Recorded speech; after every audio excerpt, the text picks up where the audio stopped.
Morning बच्चों, कैसे हो? देखिए बेटा, कल अपन ने आखिरी क्लास में पढ़ा था स्वप्रेरण गुणांक के बारे में, एल के बारे में। ठीक है, अलग अलग कुंडलियों के लिए अपन ने एल निकालना भी सीखा था। कैसे निकालने का एल गुणांक? एल बराबर N B A upon I करके। ठीक है, उसके अलावा अपन ने जो एल के फॉर्मूले देखे थे, पहला फॉर्मूला करा बच्चों ई बराबर, यहाँ पे एक तो लिखा फॉर्मूला फाई बराबर एल इंटू आई। ठीक है, मतलब किसी कुंडली से गुजरने वाला फ्लक्स आपको दे रखा है, धारा दे रखी है, तो हम जानते हैं सूत्र एल फाई बराबर एल इंटू आई होता है। तो एल बराबर क्या जाएगा? Phi upon I. उससे अपन क्या निकाल सकते हैं? एल का मान। ठीक है, एक चीज़ होगी। उसका फिर अपन ने पढ़ा था ई बराबर minus L D I upon D T. ठीक है, मतलब किसी कुंडली से आपको धारा में परिवर्तन की दर दे रखी है और ई का मान आपको दे रखा है, तो यहाँ से अपन एल निकाल सकते हैं, या एल और धारा में परिवर्तन की दर दे रखी है तो यहाँ से हम ई निकाल लेंगे। ठीक है, और फिर बच्चों उसका फिर अपन ने कहा था एल बराबर एन बी अपॉन आई। इसकी सहायता से अपन ने 3-4 कुंडलियों के अलग अलग एल निकालना सीखा था अपन ने। अब देख रहे हैं अपन नेक्स्ट टॉपिक पढ़ते हैं बच्चों, एल के संयोजन, कॉम्बिनेशन ऑफ एल। ठीक है, तो जो नेक्स्ट टॉपिक बच्चों ये combination of L, combination of L, L के संयोजन। ठीक है, कैपिटल एल के संयोजन के बारे में अपन पढ़ेंगे। तो बच्चों देखो, उससे पहले अपन एक थोड़ी सी देखें, जैसे कि बच्चों इस प्रकार से आप जानते हो कि यहाँ पे ये कोई एक कुंडली है। ठीक है, इसमें धारा आई प्रवाहित हो रही है। ठीक है, और इसका एल अगर ये स्वप्रेरण गुणांक है, तो इसके सिरों के मध्य विभवांतर अपन लिखते हैं ई बराबर क्या होता है? Minus L D I upon D T, जिसे अपन स्वप्रेरण मतलब प्रेरित विद्युत वाहक बल बोलते हैं। ये विभवांतर ई बराबर minus L D I upon D T, ये अपन को पता ही है। ठीक है, अब देखो बच्चों यहाँ पे संयोजन में अपन देख रहे हैं, फर्स्ट अपन देख रहे हैं यहाँ पे सीरीज कॉम्बिनेशन। सीरीज कॉम्बिनेशन मतलब श्रेणी क्रम संयोजन। तो पहले अपन देख रहे हैं श्रेणी क्रम संयोजन। तो जो श्रेणी क्रम संयोजन में आप जानते हो धारा समान होती है। ठीक है, और वोल्टेज का बंटवारा होता है। ठीक है, तो यहाँ पे इस प्रकार से कि ये अपन ने ये दो प्रेरकत्व लिए, एक ये और एक ये दो प्रेरण कुंडलियाँ हैं। ठीक है, यहाँ पे इसमें धारा I1 आई है, इसके धारा क्या होगी? आई। इसका प्रेरण गुणांक L1 है, इसका प्रेरण गुणांक L2 है। ठीक है, इसके सिरों पर विभवांतर का मान E1, इसके सिरों पर विभवांतर का मान E2। तो बच्चों यहाँ से तक का इसका जो नेट विभवांतर है L नेट, नेट तो इसका L हो गया और विभवांतर का मान हो गया नेट E नेट। इस निकाय के लिए नेट विभवांतर E नेट और नेट प्रेरण गुणांक क्या हो जाएगा इसका? L net. तो यहाँ से हम देखें श्रेणी में धारा तो समान होती है, परंतु बंटवारा किसका होता है? E का। तो E नेट बराबर क्या हो जाएगा? E1 plus E2। Here E net बराबर ये बच्चों E1 प्लस E2, ये अपन देख ही रहे। अब बच्चों E का मान क्या होता है? Minus L D I upon D T. ये रख दें E1 का मान minus L1 D I upon D T. क्योंकि बच्चों यहाँ पे I समान है तो D I upon D T अपने आप ही समान होगा। ठीक है, I समान है तो D I upon D T समान होगा ही होगा। फिर यहाँ पे minus L2 D I upon D T. ठीक है, और E नेट का मान क्या रख देंगे? E नेट का मान यहाँ पे minus L net D I upon D T. ठीक है, तो सब जगह बच्चों माइनस माइनस उड़ गया, D I upon D T उड़ गया। तो क्या गया रिजल्ट? एल नेट बराबर ये आ गया, एल नेट बराबर ये आ जाएगा बच्चों L1 प्लस L2। ये आ गया श्रेणी क्रम में एल नेट का मान L1 प्लस L2 के बराबर। ठीक है, ये तो क्या श्रेणी क्रम संयोजन में एल नेट। उसका बच्चों फिर अपन देखें समांतर क्रम संयोजन, पैरेलल कॉम्बिनेशन। पैरेलल कॉम्बिनेशन तो बच्चों समांतर क्रम संयोजन में आप जानते हैं क्या समान होता है बच्चों? आपके प्यार ई का मान, बंटवारा किसका होता है? धारा। वोल्टेज का मान समान होता है, धारा का बंटवारा होता है। मतलब इस प्रकार से देखिए, ये इस प्रकार से आई धारा है, ये पे धारा आई है, और आगे ये दो प्रेरक कुंडलियाँ आपस में जुड़ी हुई हैं समांतर क्रम में। ठीक है, इस प्रकार से समांतर क्रम में दो प्रेरक कुंडलियाँ जुड़ी हैं, इस प्रकार से समांतर क्रम संयोजन बन रहा है। ठीक है, ये समांतर संयोजन, यहाँ पे धारा आई है, इधर गई मान लो I1 धारा, इधर गई यहाँ पे धारा I2। ठीक है, इसका बच्चों इसमें इसका प्रेरण गुणांक L1 है, लेकिन विद्युत वाहक बल यहाँ पे कितना है? E। इसका प्रेरण गुणांक E2 L2, विद्युत वाहक बल यहाँ भी कितना है? E है। तो यहाँ से बच्चों पूरा E नेट का मान अपन देख रहे हैं कितना होगा? E नेट का मान तो E ही रहेगा। ठीक है, क्योंकि समांतर क्रम संयोजन में E नेट का मान E रहता है। तो बच्चों अब देखिए यहाँ पे इस जगह बंटवारा हो रहा है धारा का, तो हम क्या लिखेंगे? I बराबर I1 प्लस I2। ठीक है, तो I बराबर I1 प्लस I2, दोनों तरफ अवकलन कर दें तो D I upon D T बराबर D I one upon D T plus di/2/dt ये लिख सकते हैं। अब यहाँ पे इसमें मान रखें di/dt का, तो देखिए यहाँ से E बराबर -L di/dt है, तो di/dt निकालेंगे तो L का उधर भाग लगा दो, तो माइनस का E/L हो गया, ठीक है। तो जाएगा ये माइनस का E/L नेट, यहाँ जाएगा माइनस का E/L1, फिर माइनस का E/L2, क्योंकि जो E तो वही रहेगा, E भी यहाँ भी E, यहाँ भी E, यहाँ भी E, फिर नेट E तो E के बराबर रहता है समानतम संयोजन में, तो यहाँ से माइनस भी सब जगह कैंसिल, E भी सब जगह कैंसिल कर दो, तो क्या हो गया 1/L नेट बराबर, ये हो गया 1/L नेट बराबर 1/L1 प्लस 1/L2, ठीक है। 1/L नेट बराबर हो गया 1/L1 प्लस 1/L2, ये आ गया रिजल्ट। या इसको हम LCM लेके उल्टा कर दें तो L नेट बराबर क्या हो जाएगा, गुणा बटा योग L1 into L2/L1 plus L2। तो बच्चों ये दोनों सूत्र बिल्कुल वैसे ही प्राप्त हो रहे हैं जैसे प्रतिरोध के बारे में आप जानते हो, श्रेणी क्रम में प्रतिरोध जुड़ जाता है और समांतर क्रम में गुणा बटा योग हो जाता है, इस प्रकार से अपन जानते हैं, ठीक है। तो जो चीज़ प्रतिरोधों के लिए श्रेणी क्रम समांतर क्रम बनता है, वैसा ही यहाँ पे L के लिए बन रहा है, श्रेणी क्रम समांतर क्रम के रूप में सूत्र बन रहा है, ठीक है। चलो इस पे अब एक दो एग्जाम्पल्स अपन देखें। देखिए एग्जाम्पल नंबर 1, एग्जाम्पल नंबर 1 आपसे कहा जाए कि कैपिटल L बराबर 3 हेनरी, कैपिटल L बराबर 3 हेनरी वाली सोलेनॉइड को 3 समान भागों में काटकर, 3 समान भागों में काटकर व 3 समान भागों में काटकर निम्नानुसार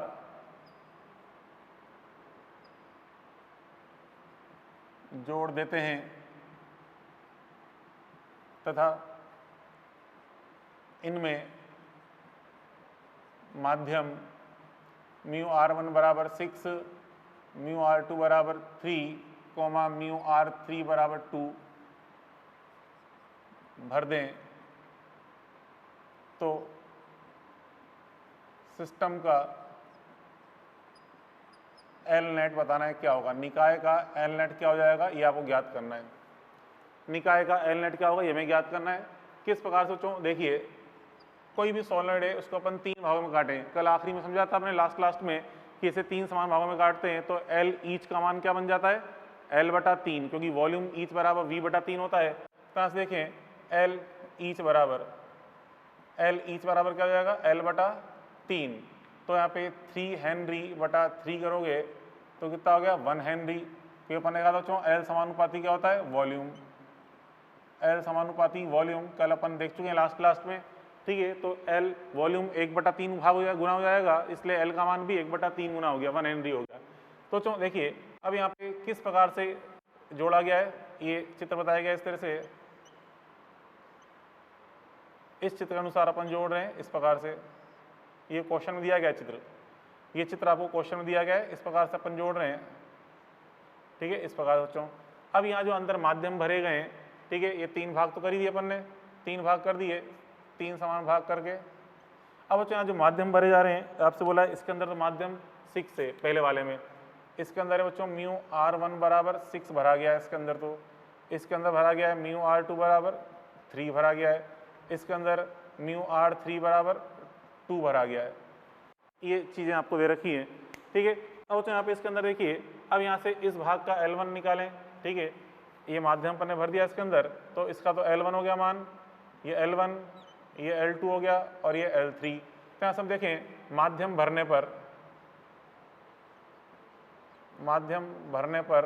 तो बताइए देखो L1 का मान क्या हो जाएगा, μr1 बराबर 6 भरा है यहाँ पे, तो अपन जानते हो माध्यम भरने पर आप जानते हो L बराबर क्या होता है, μr गुना होता है μr into L each, μr into L each बन जाता है यहाँ पे, ठीक है। तो यहाँ से देखिए L डैश बराबर क्या हो जाएगा, μr इंटू L ईच हो जाएगा। तो यहाँ से देखिए इसका मान निकालें, L1 का मान क्या हो जाएगा, इस L1 का मान μr कितना यहाँ पे 6 है, L ईच का मान कितना था 1 हेनरी, तो कितना होगा तो ये 6 हेनरी हो गया। ऐसे ही L2 का मान 3 इंटू 1 हेनरी, ये हो गया 3 हेनरी। L3 का मान कितना हो जाएगा बच्चों, 2 इंटू 1 हेनरी, ये हो गया 2 हेनरी। अब सिस्टम का निकालना है एल नेट। तो बच्चों यहाँ पे देखिए, यहाँ पे ये दोनों क्या बना रहे हैं आपस में, पैरेलल कॉम्बिनेशन, तो गुणा बटा योग हो जाएगा। तो यहाँ से देखिए एल नेट का मान निकालें, तो यहाँ से इन दोनों का तो गुणा बटा योग हो गया, L1 L2 upon L1 plus L2। उसके बाद आगे ये उसके साथ क्या बनाएगा, श्रेणी क्रम, तो इसका जो नेट माना है इसके साथ जुड़ जाएगा, मतलब L1 L2 upon L1 plus L2 में हमने क्या जोड़ दिया आगे, L3 को, ठीक है। तो यहाँ से L1 रख दो उनके मान 6 इंटू 3 अपॉन 6 प्लस 3 प्लस आगे 2, तो कितना हो गया 2 प्लस 2, तो ये तो 2 हो जाएगा, 2 प्लस 2 कितना है बच्चों, 4 हेनरी, ये आंसर आएगा इसका 4 हेनरी, इसका आंसर आएगा 4 हेनरी, ठीक है। इस प्रकार से अपन ने ये क्वेश्चन सॉल्व कर लिया। चलो अगला एग्जाम्पल देखें। नेक्स्ट एग्जाम्पल आपसे कह रहा है कि निम्न निकाय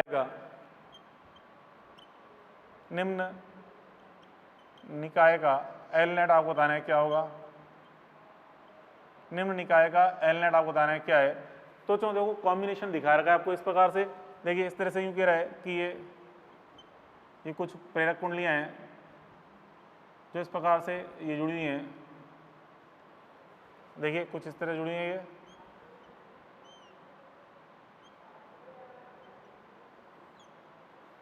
यहाँ पे सिरा ये ए बिंदु है, ठीक है, ये बी बिंदु है, हमें इसका एल नेट निकालना है।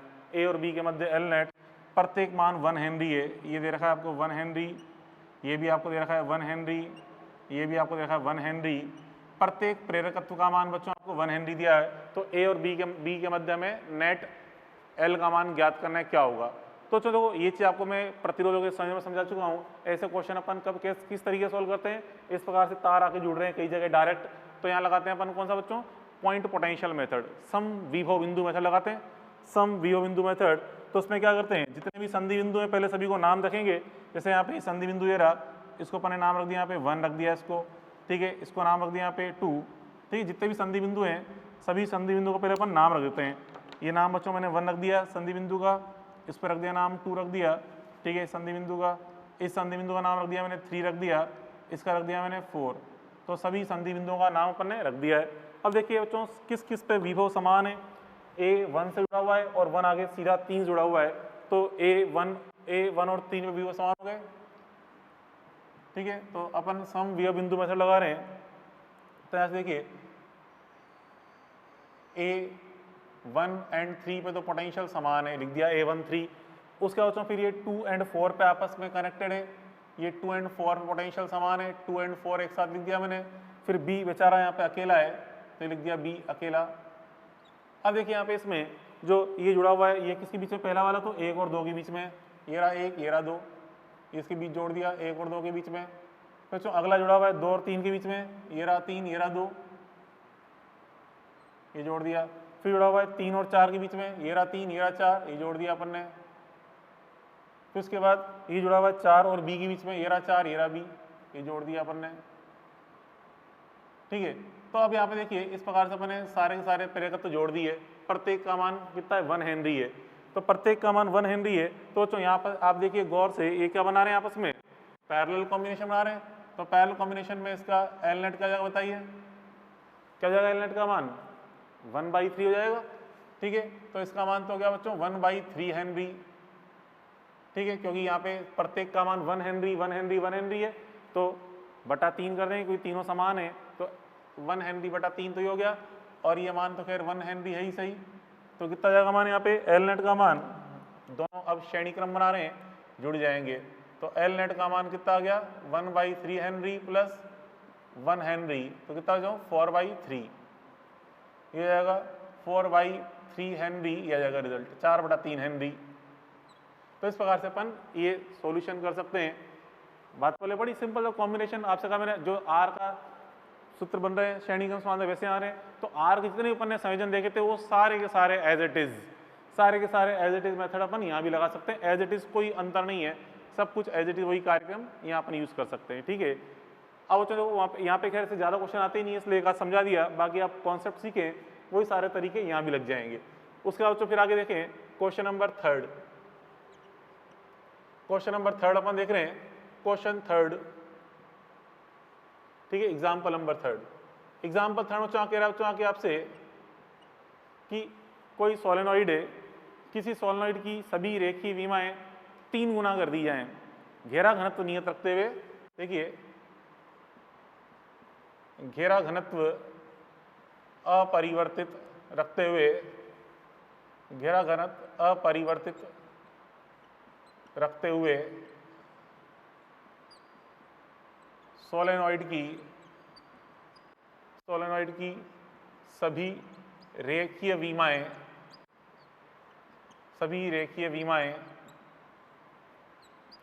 3 गुना कर दी जाएं तो कैपिटल एल पर, तो इसके स्वपरिमाण गुणांक पर क्या प्रभाव पड़ेगा? स्वपरिमाण गुणांक पर क्या प्रभाव पड़ेगा ये आपको बताना है। तो देखिए क्या मतलब इसका सॉल्यूशन समझें। अपन जानते हैं एल समानुपाती क्या होता है बच्चों? वॉल्यूम। एल समानुपाती क्या होता है? आयतन होता है। चलो रेखीय विमाओं को समझने के लिए अपन एक काम करें, सोलेनॉइड जो होती है उस सोलेनॉइड को अपन यहाँ पे बेलनाकार सोलेनॉइड ना मानकर हम इसको मान लेते हैं इस प्रकार से घनाभ के रूप में। ठीक है, ये घनाभ के रूप में मैंने मान ली सोलेनॉइड है, इस प्रकार से मान लीजिए बच्चों सोलेनॉइड कुछ इस प्रकार से, किस रूप में? घनाभ के रूप में सोलेनॉइड है, घनाभ के रूप में सोलेनॉइड है। ठीक है, और इस पे घेरे लपटे हुए हैं कुछ इस प्रकार से। देखिए ये इस प्रकार से यहाँ पे सोलेनॉइड पे घेरे हैं,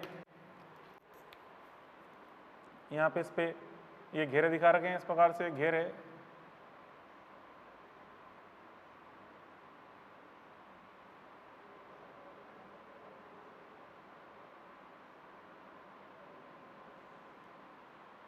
इस प्रकार से घेरे दिखा दिए मैंने सोलेनॉइड पे। तो आप ध्यान रखें यहाँ से आपने एक चीज और सीखी कि जरूरी नहीं कि सोलेनॉइड एक बेलनाकार रूप में ही हो, सोलेनॉइड इस प्रकार से घनाभ के रूप में भी हो सकती है। ठीक है, ये सोलेनॉइड है। अब यहाँ पे इसमें देखिए इसकी जो रेखीय विमा है, लंबाई, चौड़ाई, ऊंचाई, जैसे मान लो बच्चों ये इसकी लंबाई एल है, लंबाई इसकी ये स्मॉल एल है, चौड़ाई इसकी ये मान लो ऊंचाई एच है, और ये इसकी चौड़ाई बी है, एल बी एच। प्रत्येक भुजा का मान एल बी एच लिख दिया अपन ने। तो इसका आयतन क्या बनेगा? इसका आयतन वॉल्यूम क्या बन जाएगा बच्चों? L into B into H, ये बनेगा L into B into H. अब यहाँ पे आपने इसको भी 3 गुना कर दिया, इसको भी 3 गुना, इसको भी अपन क्या कर रहे हैं? 3 गुना कर रहे हैं। इसका मान भी 3 गुना कर रहे हैं, इसका मान भी कितना कर रहे हैं? 3 गुना। तो 3 इंटू 3 इंटू 3 कितना होगा टोटल? 27 गुना। ठीक है, तो यहाँ से हम देखें एल का मान कितना हो जाएगा? 27 गुना हो जाएगा। अतः एल डैश बराबर कितना हो जाएगा? 27 एल। ठीक है, एल डैश का मान कितना होगा? 27 एल हो गया। ठीक है, तो हम कहते हैं 27 गुना हो जाएगा, 27 गुना हो जाएगा। हाँ, अगर यूं बोलते हैं बच्चों वृद्धि क्या होगी, देखो समझना, ये तो आंसर आ गया। इसको मैं ऐसे भी लिखता था, देखिए एल प्लस 26 एल लिख सकते हैं इसको। 27 को क्या लिखते हैं? L plus 26 L. तो इसका मतलब वृद्धि कितनी जाएगी? 26 गुना वृद्धि हो जाएगी, 26 गुना वृद्धि हो जाएगी। तो क्वेश्चन ढंग से पढ़ना, क्या बोला है? कितनी, अगर वृद्धि बोल रहा है तो 26 गुना होगी, और नया मान कितने गुना प्राप्त होगा? तो 27 गुना प्राप्त होगा। ठीक है, तो इस प्रकार से क्वेश्चन की भावनाएं समझते हुए आंसर टिक करना होता है। ठीक है, आई बात समझो। चलो आगे देखें फिर।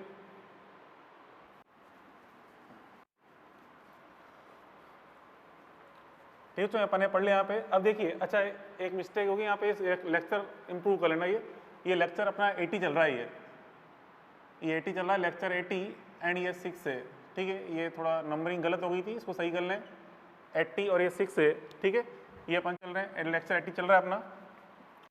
अब तो यहाँ पे देखिए ये अपन ने पढ़े एल के संयोजन के बारे में पढ़ा अपन ने, एल के संयोजन के बारे में। अब उसके बाद अपन देखते हैं यहाँ पे एल में जो संचित ऊर्जा वगैरह होती है, इसको हम संधारित्र से तुलना करते हुए क्या होती है वो अपन देखने जा रहे हैं, चुंबकीय ऊर्जा के बारे में। ठीक है, तो देखिए अब दोस्तों जिस प्रकार अपन जानते हैं कि जब भी कोई प्रतिरोध में धारा प्रवाहित होती है तो जो प्रतिरोध है वो धारा का विरोध करता है। ठीक है, मतलब जितना ज़्यादा प्रतिरोध होगा धारा उतनी कम प्रवाहित होगी। ठीक है, तो धारा प्रवाह का विरोध कौन करता है बच्चों? प्रतिरोध आर। उसी प्रकार से बच्चों जो कैपिटल एल है यहाँ पे, कैपिटल एल मतलब जिसके बारे में पढ़ रहे हैं प्रेरण गुणांक के बारे में, यह धारा में परिवर्तन का विरोध करता है, धारा में परिवर्तन की दर का विरोध करता है। अर्थात अगर एल का मान जितना ज़्यादा होगा धारा में परिवर्तन की दर उतनी धीरे धीरे हो पाएगी, उतना धीरे धीरे परिवर्तन हो पाएगा। क्या मतलब है और क्यों, देखिए जिस प्रकार अपन देखो यहाँ पे एक स्टार पॉइंट ग्रुप में देखें, प्रतिरोध आर, प्रतिरोध आर क्या करता है बच्चों, धारा का विरोध करता है, धारा प्रवाह, धारा प्रवाह का विरोध करता है।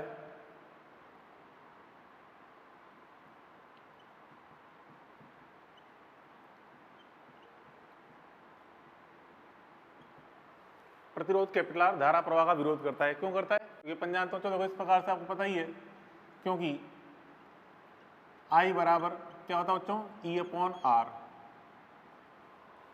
E मतलब वोल्टेज, ओम के नियम से का I बराबर E अपॉन आर, तो आर जितना ज़्यादा होगा धारा उतनी कम होगी।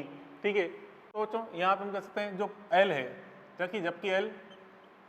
जबकि जो प्रेरकत्व है मतलब स्व प्रेरण गुणांक की बात करें L, ये धारा परिवर्तन दर का विरोध करता है, धारा परिवर्तन दर का विरोध करता है, मतलब धारा में परिवर्तन होने का विरोध करता है। अर्थात क्यों, क्योंकि अपन जानते हैं यहाँ पे di अपॉन dt का मान क्या होता है, di अपॉन dt का परिमाण क्या कहते हैं, E अपॉन L। क्यों अपन जानते हैं ना, E बराबर क्या होता है, minus L D I upon D T, तो परिमाण बोले तो परिमाण क्या होगा, E बराबर L into D I upon D T, तो D I upon D T बराबर क्या हो गया, E अपॉन L। तो देखो L का मान जितना ज़्यादा होगा D I upon D T उतना कम होगा। तो आप समझे यहाँ पे जो L है ये क्या बच्चों, धारा परिवर्तन की दर का विरोध कर रहा है। अर्थात L यहाँ पे धारा का जड़त्व या कहते हैं विद्युत की का जड़त्व होता है। क्या मतलब इसका देखो और समझना, देखो अतः यहाँ जो L की बात कर रहे हैं L, अतः L वैद्युत की मतलब धारा, वैद्युत की मतलब धारा की बात करते हैं, धारा बोल लो या वैद्युत की बोल लो, का जड़त्व होता है। क्या मतलब इसका, एक बार में आपको पल्ले नहीं पड़ेगी बात, ढंग समझे क्या कहना चाहता हूं मैं। जैसे बच्चों आप जानते हो रेखीय गति का जड़त्व कौन होता है, पढ़ते हैं 11वीं क्लास में, रेखीय गति का जड़त्व मतलब वह कौन सी राशि है जो उसकी रेखीय गति में परिवर्तन होने का विरोध करती है। कौन है बच्चों, द्रव्यमान। क्योंकि जितना द्रव्यमान ज़्यादा होगा पिंड में रेखीय गति कराना उतना मुश्किल होता है। स्थिर है तो रेखीय गति चालू कराना मुश्किल होगा, गति कर रहा है तो उसको रोकना मुश्किल होगा। अर्थात रेखीय गति का जड़त्व कौन होता है बच्चों, द्रव्यमान। ठीक है, तो यहाँ पे कैसे समझ आता हो जो रेखीय गति का है, रेखीय गति मतलब चाल की बात करें, रेखीय गति v का जड़त्व, रेखीय गति v का जड़त्व होता है, रेखीय गति v और चाल का जड़त्व कौन है, द्रव्यमान होता है, द्रव्यमान m। ठीक है, रेखीय गति का जड़त्व कौन है, द्रव्यमान m। कैसे बच्चों समझना बात को, यहाँ पे देखिए आप जानते हैं यहाँ पे जो एक सूत्र अपन जानते हैं बच्चों, dv अपॉन dt बात करें, dv अपॉन dt मतलब वेग में परिवर्तन की दर कह लो या त्वरण बोल लो, एक ही बात है। त्वरण किसे बोलते हैं, वेग में परिवर्तन की दर को। और a बराबर क्या होता है, f बाई एम, a बराबर f बाई एम। तो ये अपन देखते हैं, तो यहाँ से देखिए द्रव्यमान जितना ज़्यादा होगा, a का मान उतना कम होगा, अर्थात dv अपॉन dt का मान उतना कम होगा। तो यहाँ से अपन देख रहे हैं, ठीक है, यहाँ जो L है, L का मान जितना ज़्यादा होगा di अपॉन dt का मान उतना कम होगा। तो हम कह रहे हैं कि m ये राशि इस राशि का जड़त्व है, तो ये राशि इस राशि का जड़त्व हो जाएगी। ठीक है, और बच्चों जो यहाँ पे बल का कार्य होता है रेखीय गति में, उसके समतुल्य यहाँ पे कौन होता है, ये प्रेरित विद्युत वाहक बल उसके समतुल्य होता है। ये चीज़ आपको मैं आगे भी समझाऊंगा। ठीक है, आगे जाइए देखिए। तो बच्चों देखो इसमें फिर आगे देखें, अगली चीज़ जो अपन कहना चाहते हैं, ये तो अपन ने जड़त्व के बारे में देख लिया। आगे देखें बच्चों इसके अंदर नेक्स्ट पॉइंट, जिस प्रकार से आप जानते हो कैपेसिटर होता है संधारित्र, उसमें विद्युत ऊर्जा स्टोर होती है। ठीक है, स्थितिज ऊर्जा के रूप में, जिसका मान क्या होता है, हाफ CV²। उसी प्रकार से यहाँ पे बच्चों किसी प्रेरकत्व में चुंबकीय ऊर्जा स्टोर होती है, चुंबकीय ऊर्जा संचित होती है। ठीक है, गतिज ऊर्जा के रूप में, और उसका मान होता है हाफ LI²। वो तो u का मान हाफ सी वी स्क्वायर, यहाँ लिखते हैं हाफ एल आई स्क्वायर। तो ये भी चीज़ हमें याद रखनी है डायरेक्ट। तो देखें क्या करना चाहता हूँ मैं, तो बच्चों देखो जो संधारित्र जो C है बच्चों, संधारित्र C क्या करता है, विद्युत ऊर्जा, संधारित्र C विद्युत ऊर्जा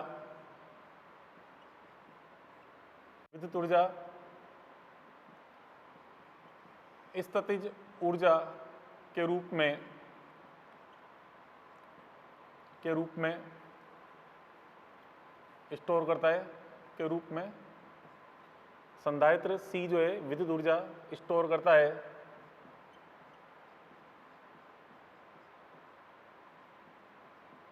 ठीक है, इसका मान क्या था बच्चों, U बराबर हाफ सी वी स्क्वायर। ठीक है, और जो प्रेरकत्व है, प्रेरक कुंडली है या प्रेरकत्व बोल लें, प्रेरकत्व L, ये क्या करता हूँ, चुंबकीय ऊर्जा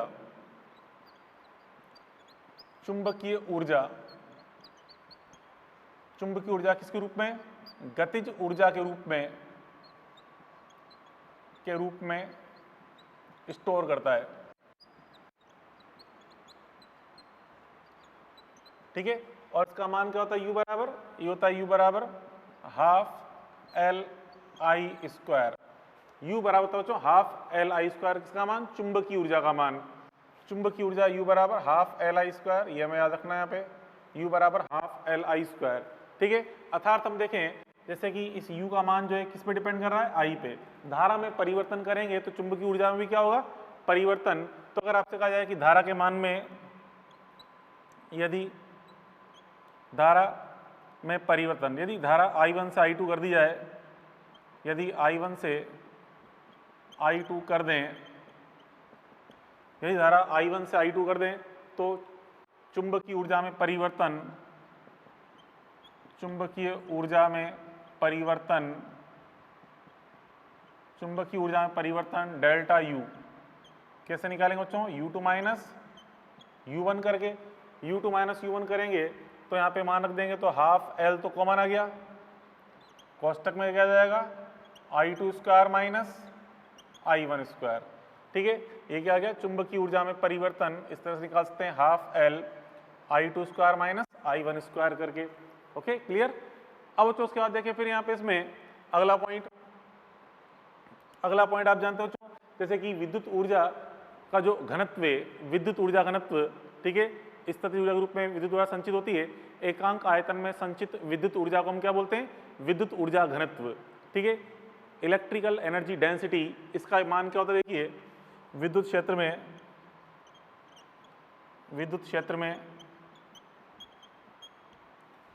में विद्युत ऊर्जा घनत्व मतलब एकांक आयतन में संचित विद्युत ऊर्जा क्या होती है बच्चों, स्मॉल u बराबर, जिसे हम लिखते हैं कैपिटल U बटा वॉल्यूम। क्या होता है इसका बच्चों, एकांक मतलब ऊर्जा बटा आयतन, इसका मान अपन सॉल्व करके लिखते हैं तो ये प्राप्त होता है half epsilon not E square, half epsilon not E square. उसी प्रकार यहाँ पे बच्चों चुंबकीय क्षेत्र में चुंबकीय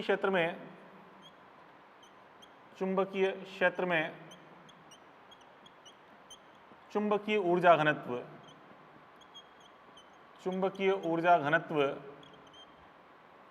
का जो मान है कितना है बच्चों को, स्मॉल u से शो करते हैं इसको भी, ये भी क्या आएगा, u बटा वॉल्यूम। देखिए अब यहाँ पे हाफ, अब जो एप्सिलॉन नॉट होता है हम जानते हैं, जो एप्सिलॉन नॉट है उसके समतुल्य यहाँ पे कौन होता है, 1/μ0। ठीक है, जो बच्चों इलेक्ट्रोस्टैटिक में एप्सिलॉन नॉट है उसके समतुल्य यहाँ पे 1/μ0 होता है। फिर जो ई स्क्वायर है इलेक्ट्रिक फील्ड का स्क्वायर, यहाँ होता है मैग्नेटिक फील्ड का स्क्वायर। ठीक है, मतलब बी स्क्वायर, तो क्या बन गया सूत्र, बी स्क्वायर अपॉन 2μ0। ठीक है, ये क्या होगा बच्चों, मैग्नेटिक एनर्जी डेंसिटी। ये चीज अपन देख ली, क्लियर। चलो अब इस पे हम एक दो क्वेश्चन अपन देखें, इस चीज़ों पर थ्योरी पढ़ी है, ये दो क्वेश्चन है इस पे। देखिए क्वेश्चन नंबर 1 कह रहा है किसी प्रेरक कुंडली में ये धारा 1 मिलीसेकंड में 5 एम्पियर से घटकर 2 एम्पियर रह जाए तो ई का मान 4 वोल्ट प्राप्त होता है। इस समय अंतराल के दौरान कुंडली में कितनी चुंबकीय ऊर्जा में परिवर्तन हुआ है, ये ज्ञात करना है। तो चुंबकीय ऊर्जा में परिवर्तन निकालना है डेल्टा यू। सूत्र क्या होता है, half L I2² minus I1²। I2 I1 तो दिए क्वेश्चन में, लेकिन L नहीं दिया, तो पहले हमें L का मान निकालना पड़ेगा। उसके लिए हमें जानकारी किसकी दे रखी है, E के बारे में, ठीक है, E के बारे में जानकारी दे रखी है। तो यहाँ से हम देखें E बराबर हम जानते हैं minus L D I upon D T होता है। सॉल्यूशन नंबर 1 अपन देखें तो चलो E बराबर माइनस एल डेल्टा आई अपॉन डेल्टा टी, ठीक है। तो पहले इसकी सहायता से अपन निकालते हैं L का मान। E हमें कितना दे रखा है यहाँ पे 4 वोल्ट, तो E का मान 4 रख दिया, माइनस L कितना यहाँ पे निकालना है, खैर L का मान तो L D I upon D T, तो धारा 5 एम्पियर्स 2 एम्पियर गई, तो 2 माइनस 5 कितने समय में 1 मिली सेकेंड वाला 10 की घात माइनस 3 समय में, ठीक है। अब तो यहाँ पे कितना आएगा देखिए, 2 में से 5 घटाएंगे तो माइनस का 3 आएगा, ठीक है, तो माइनस माइनस प्लस हो जाएगा, ठीक है। अब L निकालेंगे तो इस 3 को उधर भाग लगा दो, 4/3 हो गया, और इधर उधर ले आएंगे तो 4/3 गुणा 10 की घात माइनस 3 आ जाएगा। L बराबर 4/3 गुणा 10 की घात माइनस 3 हेनरी। ये तो निकाल लिया अपन ने, L का मान आ गया, L का मान, ठीक है, ये L का मान आ गया। अब हमें क्या निकालना है बच्चों, यहाँ पे ऊर्जा में परिवर्तन निकालना है, डेल्टा यू। तो अब लगा दो डेल्टा यू वाला फॉर्मूला ये, now delta U equal to, delta U लगाएंगे half L I2² minus I1², ये लगाने जा रहे हैं, तो हाफ L अपने निकाला ये 4/3 गुणा 10 की घात माइनस 3, ठीक है। अब I2² करेंगे तो I2 कितना है 2, 2 का स्क्वायर 4, माइनस I1², 5 का स्क्वायर 25, ठीक है।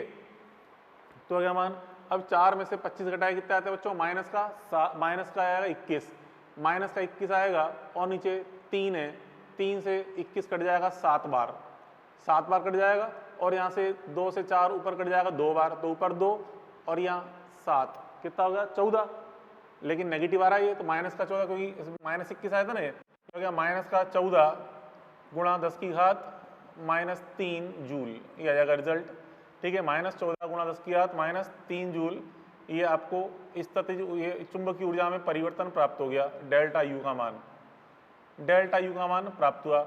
और यहाँ पे डेल्टा यू का मान नेगेटिव आ रहा है, अच्छा नेगेटिव चिन्ह का दर्शा रहा है बच्चों, यहाँ जो ये नेगेटिव मान प्राप्त हुआ है, नेगेटिव मान तो हम कहते हैं अतः यू विल डिक्रीज, मतलब यू का मान क्या होगा बच्चों, घटेगा, चुंबकीय ऊर्जा घटेगी, क्योंकि सिंपल सी बात है, धारा घट रही है, चुंबकीय ऊर्जा घट रही है, इसलिए नेगेटिव आ रहा है मान ये, तो डेल्टा यू का मान नेगेटिव आ रहा है, तो ये बता रहा है कि ऊर्जा में कमी होगी, क्लियर। चलो उसका देखें अगला क्वेश्चन, सॉल्यूशन नंबर 2, काफी अच्छा क्वेश्चन है ये।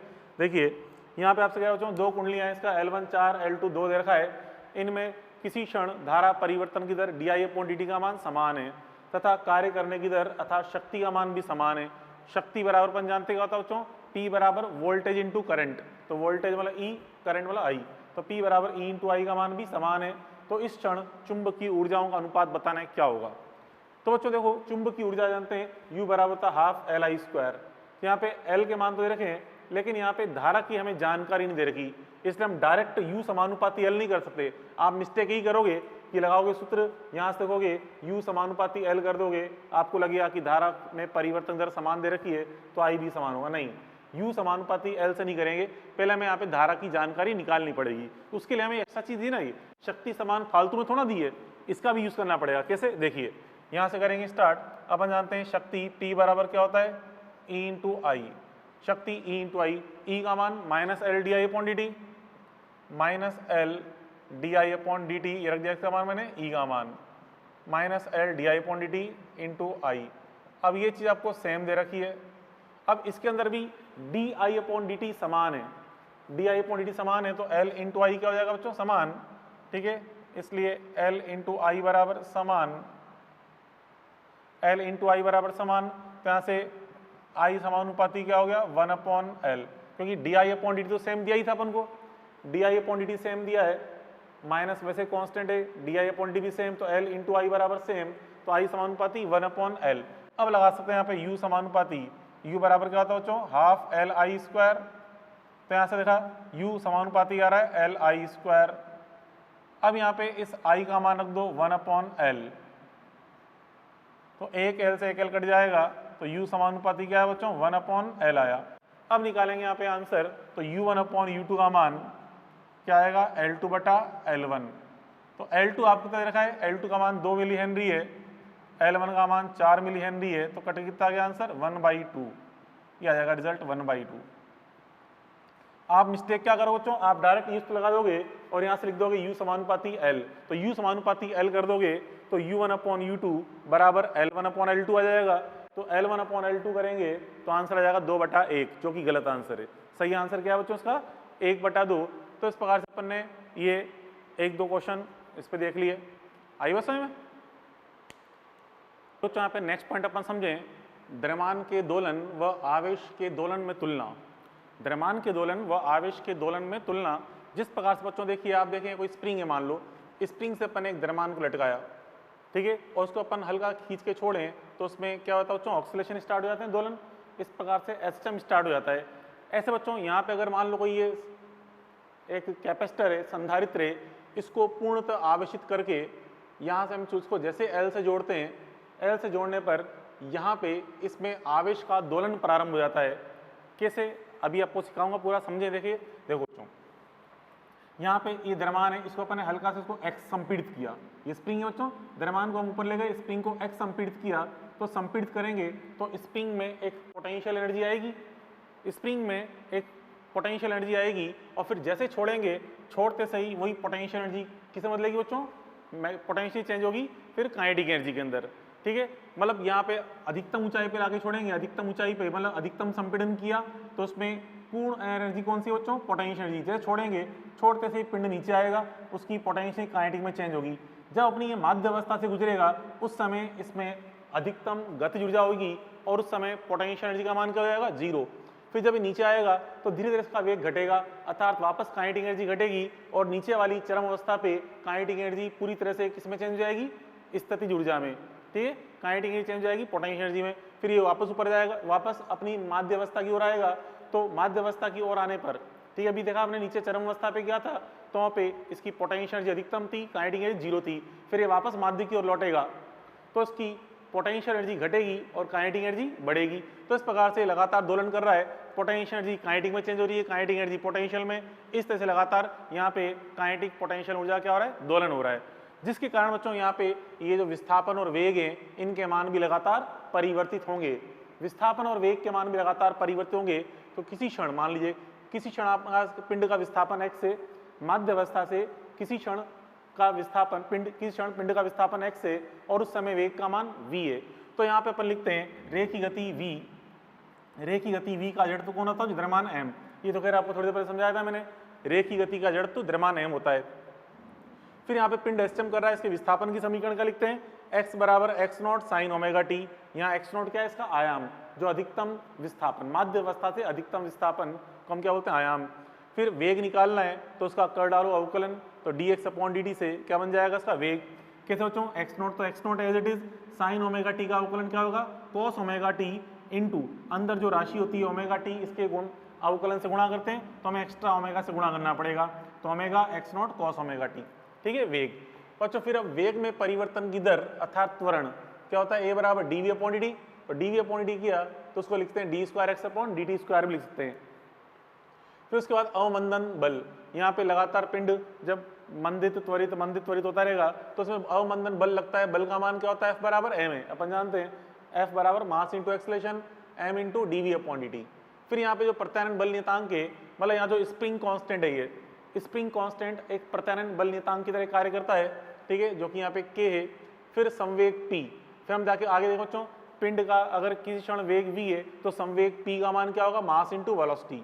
फिर हम जानते हैं पोटेंशियल एनर्जी, स्प्रिंग अपनी x संपीड़ित अवस्था में है तो उस अवस्था में पोटेंशियल एनर्जी क्या होती है, इसकी हाफ k² और उसकी यहाँ पे चुंबकीय ऊर्जा नहीं, गतिज ऊर्जा, इसकी जो गतिज ऊर्जा है काइनेटिक एनर्जी कितनी होती है बच्चों, काइनेटिक एनर्जी E बराबर हाफ mv², इसका वेग v है तो हाफ mv में हाफ mv² काइनेटिक एनर्जी जाएगी।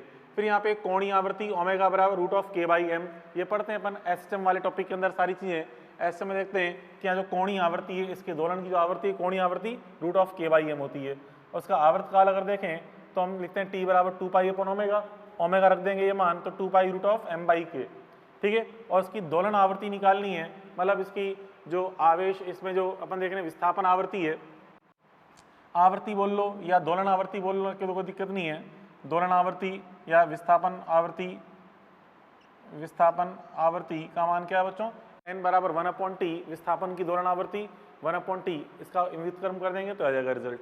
ओके, अब बच्चों यही चीज अपन तुलना कर रहे हैं यहाँ पे इसमें ऑक्सीलेशन ऑफ क्यू में।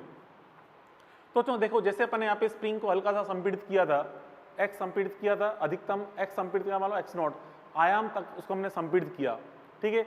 उसी के समकक्ष यहाँ पे कौन है, जब आपने इस संधारित्र को पूर्ण आवेशित कर लिया बिल्कुल Q0 आवेश तक, अधिकतम आवेश कितना है Q0, पूरा आवेश तक आपने इसको आवेशित कर लिया है। अब जैसे कुंजी को यहाँ पे ऑन करोगे, यहाँ पे मान लो कोई कुंजी लग रही है, ऑन करते ही L से कनेक्ट करेंगे तो अभी संधारित्र पूर्ण रूप से आवेशित है। उसके समकक्ष यहाँ कौन सी स्थिति है कि हमने पिंड को ऊपर चरम अवस्था तक पकड़ के रखा हुआ है, तो इसमें पूरी एनर्जी कौन सी है, पोटेंशियल एनर्जी। ऐसे इसको हमने पूर्णतः आवेशित कर रखा है, इसमें पूर्णतः कौन सी एनर्जी है, इलेक्ट्रिकल एनर्जी, ठीक है। अब जैसे इसको यहाँ पे कनेक्ट करेंगे कुंजी ऑन करेंगे तो इसकी पोटेंशियल एनर्जी इस चेंज होगी, इसमें नेगेटिव एनर्जी में, मतलब यहाँ जो इसके अंदर स्थित विद्युत ऊर्जा है वो इसमें चुंबकीय ऊर्जा में चेंज होगी। वैसे यहाँ पे अब जैसे पिंड को छोड़ेंगे तो इसकी पोटेंशियल एनर्जी चेंज होगी काइनेटिक एनर्जी में, ठीक है। तो जिसके कारण अपन देखेंगे इसका वेग का मान बढ़ेगा, क्योंकि चरम अवस्था पे तो वेग 0 होता है, छोड़ते से इसका वेग बढ़ेगा। ऐसे यहाँ भी कुंजी ऑन करते से इसमें धारा के मान में वृद्धि होगी। तो वही चीज अपन यहाँ पे देखने जा रहे हैं। तो देखिए फर्स्ट पॉइंट अपन देखें यहाँ पे, इसमें यहाँ पे एक ही गति का जड़ द्रव्यमान, यहाँ पे क्या होता है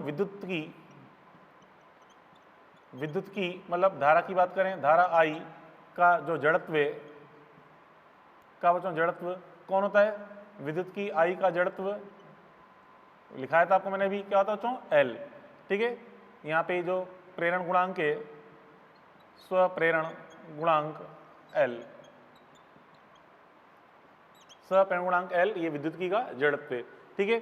उसके बाद फिर देखें जो विस्थापन, जो काम यहाँ पे विस्थापन का होता है बच्चों, वही काम यहाँ पे आवेश का होता है, ठीक है।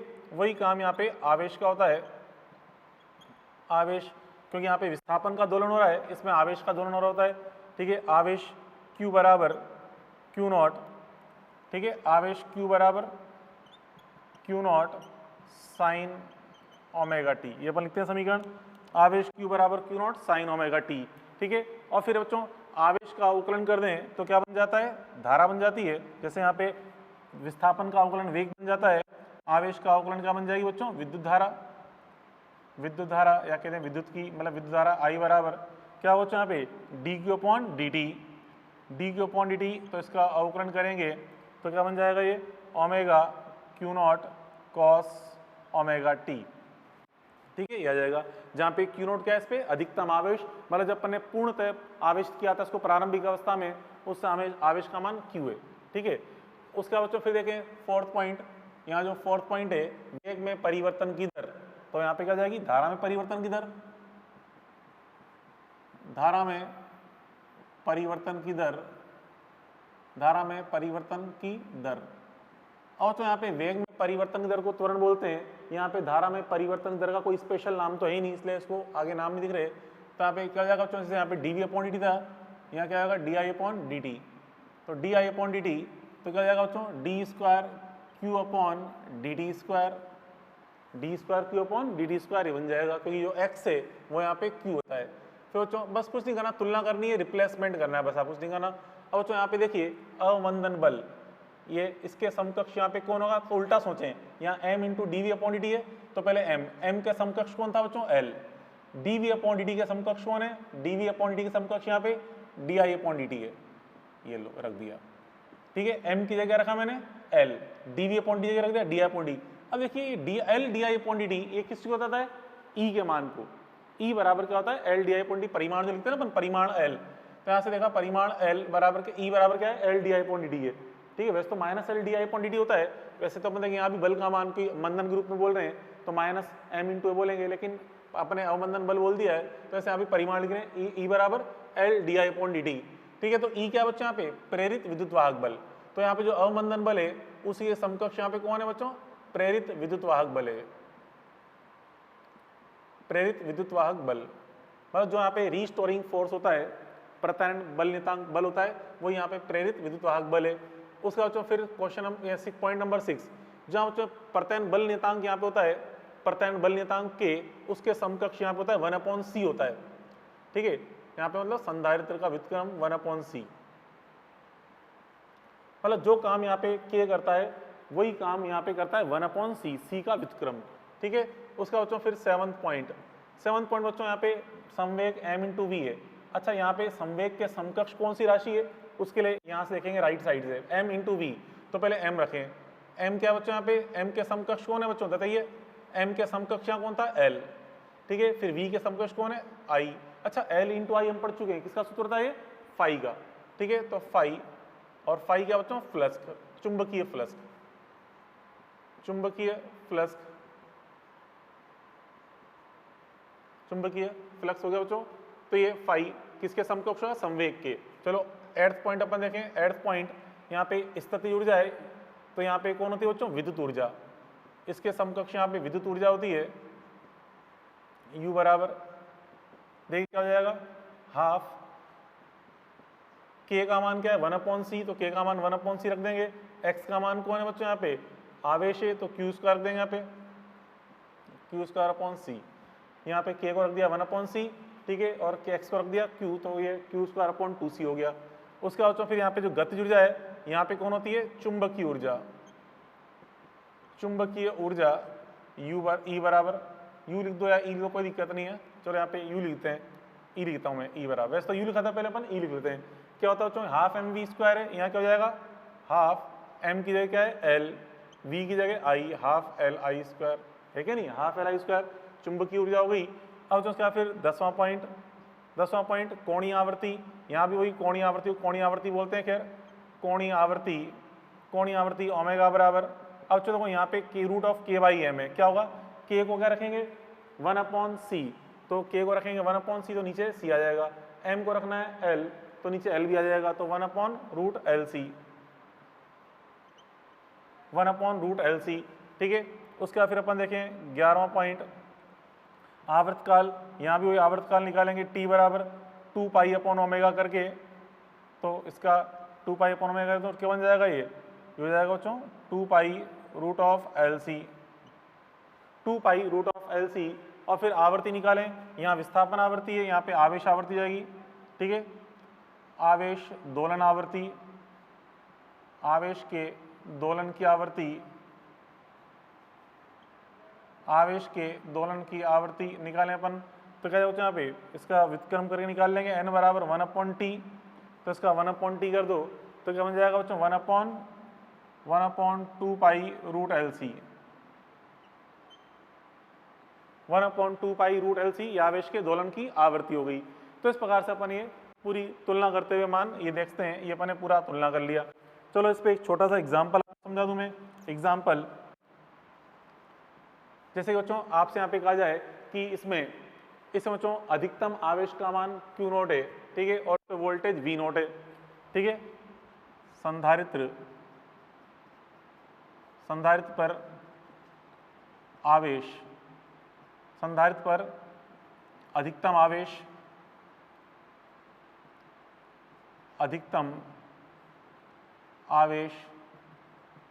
संधारित्र पर अधिकतम आवेश Q0 व विभवांतर V0 है। संधारित्र पर अधिकतम आवेश Q0 व विभवांतर V0 है, तो इसे L से मतलब प्रेरकत्व से जोड़ने पर इसे L से जोड़ने पर आवेश के दोलन की आवर्ती, आवेश की समीकरण व दोलन आवर्ती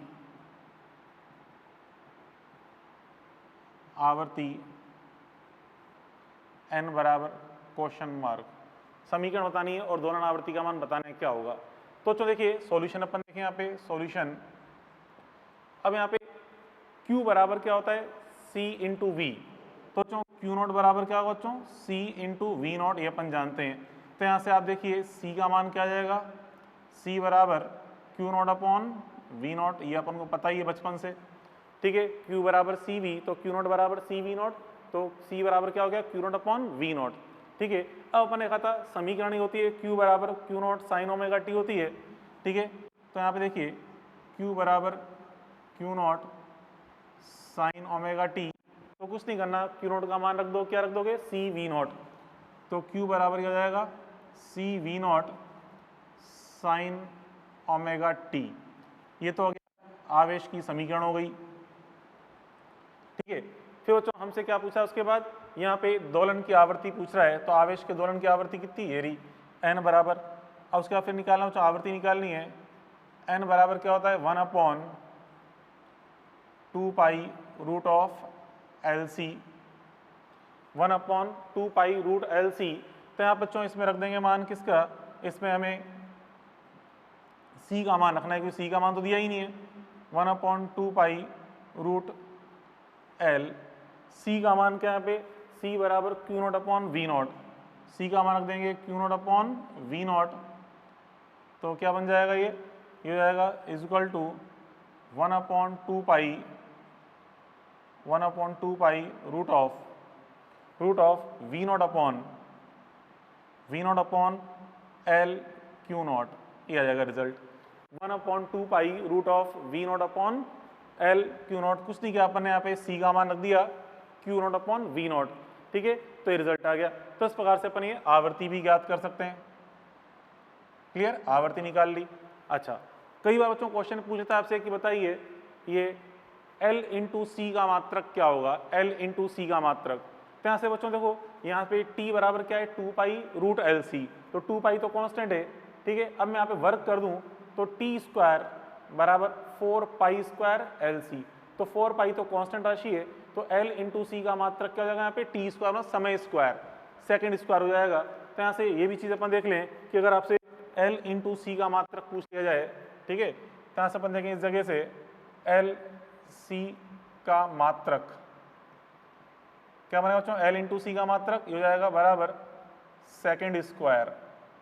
क्या आएगा सेकेंड स्क्वायर, कैसा है बच्चों, क्योंकि यहाँ पे समय का मात्रक सेकंड होता है, तो सेकंड बराबर 2 पाई रूट एल सी है, तो वर्क करेंगे तो 4 पाई स्क्वायर आएगा, तो वो तो मात्रहीन राशि होती है, तो एल इंटू सी का मात्रक क्या हो जाएगा सेकेंड स्क्वायर। तो ये चीज़ अपन देख ली। तो ऐसे इस टेबल में कई सारी छोटी छोटी चीज़ें हैं जो कि अपन आराम से समझ सकते हैं। आई बस में, तो ये अपन ने ये दोलन के बारे में ये चीज़ पढ़ी, ठीक है। तो चलो बच्चों आज के लिए खैर इतना बहुत है, बाकी अपन कल पढ़ेंगे, कल मिलते हैं। Okay, good bye.